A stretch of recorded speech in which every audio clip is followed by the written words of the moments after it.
mesmo, né? Como identificar, né, na criança se ela está sofrendo, né, algum sinal. Como é que a gente pode saber, né? Eu acho que é importante não só para pai e mãe, mas para alguém que conhece, tem uma criança do bairro, do condomínio, né? Como é que a gente pode identificar, doutora? Com certeza, Biga. Aí quando você está falando, até quando a gente conhece uma criança, e aí vem aquela questão que eu falei até dos professores e os agentes da escola, Sim. né? Que sempre observam a criança. Primeira coisa, eu falando agora como mãe, a gente conhece o nosso filho, né? A gente conhece os hábitos, sabe quando é falante, quando não é, quando tá legal, quando não tá, se tá comendo bem, se tá ou não tá, enfim, a gente conhece todos os detalhes da nossa criança. Então, se você observar já algum tipo de mudança no comportamento do seu filho, ainda que não seja por conta de abuso sexual, você tem que estar sinalizando, observando, porque a criança, ela é de uma transparência incrível. Quando alguma coisa está errada, ou quando alguma coisa errada está acontecendo, ela vai sinalizar. Então, se a criança é falante, ela de repente retrai, não quer mais falar, está assustada, né? De repente, você tem que observar. E agora que a gente está falando que, infelizmente, é um adulto que frequenta a casa, é uma pessoa que normalmente está dentro daquele lar, que é o possível abusador, você tem que observar se quando chega a determinada pessoa, se seu filho corre, se ele tem medo, né? A gente, às vezes, ouve muitos relatos, tipo, pô, a pessoa X, a criança adorava, brincava, corria e, de repente, começou a se afastar, começou a ficar com medo. Então, a gente tem que estar observando, sim. Não vamos agradar a visita e deixar de estar observando o nosso filho.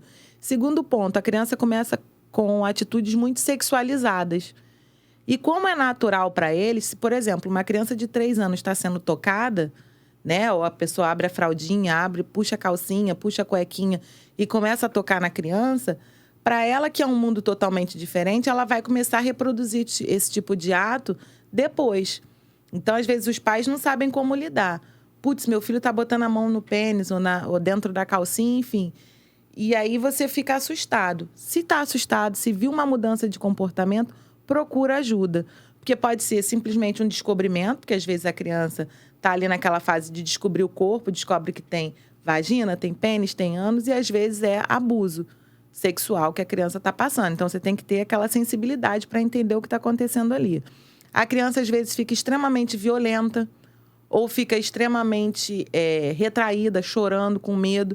Então, se você observou algum tipo desse tipo de atitude no seu filho, imediatamente procure conversar, né? Se você acha que não tem estrutura, que é uma situação complicada, busque uma outra pessoa, porque às vezes a gente tem que lidar com a realidade. Tem mãe que não pode ver o filho se cair e já fica desesperada. Se imaginar uma situação dessa, já não sabe como lidar. Então, procura uma pessoa de confiança. Outra questão que você pode fazer, se acha que não vai conseguir conversar com a criança, você pode orientar que a criança pode... Aí não é só com relação ao abuso. Para a criança ter um tipo de confiança no adulto dela de confiança, né? Que pode ser o pai, a mãe, o avó, enfim, tios. Fazer através de cartas ou de desenhos. Muitas crianças, às vezes, as psicólogas e familiares descobrem o abuso sexual através de desenho. Tem criança que começa a fazer um desenho bonito e, de repente, faz um pênis. Como é que uma criança de 4, 5 anos conhece um pênis? Ereto, por exemplo. Às vezes está lá um desenhozinho de uma árvore, uma criança brincando e um bonequinho com o pênis aparecendo, entendeu? E aí você tem que ficar já alerta, né? Porque normalmente uma criança não tem acesso a esse tipo de cena. Já é um sinal de que a criança pode estar sofrendo abuso, então? Com certeza, com toda certeza. É extremamente complicado esse tipo de coisa. Então, assim, a gente tem que estar atento aos pequenos detalhes, né? Evitar de estar um adulto, sentar no colo da criança. Adulto que chega muito cheio de... Eu sou assim, aí agora eu vou falar um pouco de mim. Adulto que chega muito cheio de... Ai, vem cá, principalmente homem. Eu já não gosto muito de homem tocando no meu filho. Ai, vem cá. Na época eu já observei, tem pessoas, e aí pode ser homem ou mulher. Ah, vem cá, senta aqui no colo do tio, da tia. Evita. Criança tem que estar brincando. Outra coisa extremamente importante. Não obrigue o seu filho a dar beijo em ninguém e a cumprimentar ninguém. A criança... Dependendo da idade, ela tem o momento dela. Então, se você obrigar, vem cá, chegou teu tio, vai dar um beijo nele agora. Não sei se vocês já vivenciaram isso. Não, vai lá dar um abraço no tio, a criança tá ali, com medo. Você obriga a criança. Quando você, enquanto pai, tem esse tipo de atitude de obrigar a criança a determinado tipo de situação, futuramente, ainda mais crianças de até 8, 9 anos, futuramente, quando o abusador vier, ele vai se sentir obrigado também a estar respondendo aquele tipo de solicitação do adulto. Né? A criança, quando ela relaxa, normalmente se chega uma visita ou um familiar que ela não está acostumada, às vezes você tem 15 primos, e esses 15 primos não estão ali no convívio familiar. Aí chega o familiar, a mãe quer aparecer ou quer ser simpática, vai beijar agora, vai dar um beijo, dá um abraço. E a criança fica ali sendo sempre obrigada a estar tendo um contato com uma pessoa que ela não conhece ou que ela não está com vontade. Então, vamos respeitar o limite das crianças. As crianças não são objetos ou não estão ali para mostrar para outra pessoa o quanto você deu educação. As crianças têm vontade. As crianças mostram sentimentos o tempo todo. A gente precisa estar atento a esse tipo de questão. Muito bom. É um assunto muito chato, cara, mas é um assunto que a gente tem que tocar mesmo, né? Infelizmente não era para existir, mas a gente existe e a gente tem que ser falado.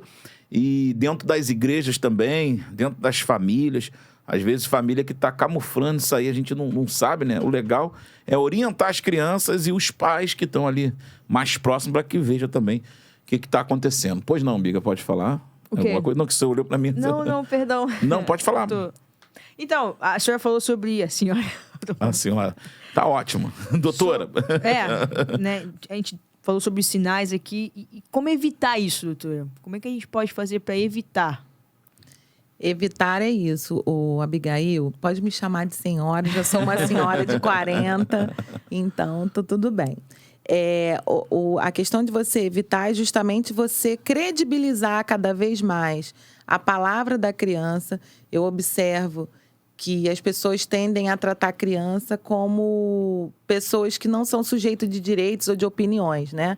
Não, eu fui criada assim e deu certo. E aí, quais traumas você traz da sua vida na qual você foi criada assim, porque tem que obedecer, tem que fazer, e quem manda que sou eu e quem fala que sou eu, né?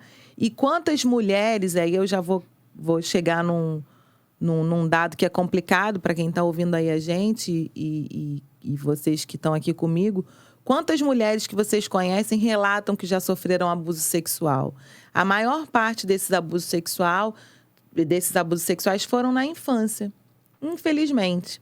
Quase de 10 mulheres, 8 delas têm uma história para contar. Ou de uma pessoa que passou e deu uma sarrada, ou de uma pessoa que botou a mão no peito, ou de um tio que era folgado, ou de um avô que te olhava estranho. Infelizmente, muitas pessoas têm histórias desse tipo para contar. Então, de que forma você vai evitar? Dando ouvido para sua criança, evitando que seu filho tenha contato demais, de muito toque com familiar. Gente, repetindo, infelizmente, são pessoas que estão dentro da nossa casa os principais abusadores.